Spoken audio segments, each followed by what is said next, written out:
Cricket বেটিংয়ে জড়িত board president শ্রীনিবাসনের জামাই মায়াপ্পান, বিন্দু দারা সিংয়ের বিস্ফোরক স্বীকারোক্তিতে আইপিএল ফিক্সিং কাণ্ডে ঘনীভূত রহস্য। স্পট ফিক্সিং কাণ্ডে ধৃত বিন্দু দারা সিংহকে জেরা করেই প্রকাশ্যে আসে গুরুনাথ মায়াপ্পানের নাম।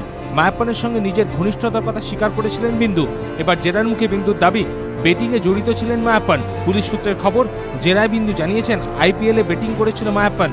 বেটিংয়ে অন্তত 1 কোটি টাকা লোকসান হয়েছিল তার। তাই এবার ফিক্সিং কেলেঙ্কারির জেরে আতশকাচের তলায় চলে এলেন শ্রীনিবাসনের জামাই। পুলিশ সূত্রের খবর, এজন্য জেরা করা হতে পারে মায়াপ্পানকে।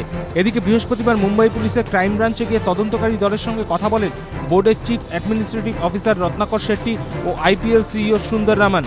We have requested Mumbai Police to help us in whatever documents, whatever other evidence that could be possible to help our inquiry. And at the same time, we have also promised the Mumbai Police that BCCI will go all out and help them in their investigations, whether it is the requirement of any documents, any footages for the matches which they require. BCCI will extend full cooperation. এদিকে মুম্বাই থেকে 3 বুকিকে গ্রেফতার করল police. ধৃতদের নাম চেতন ভানুশালী, কেবল ভানুশালী ও সচিন তেলি।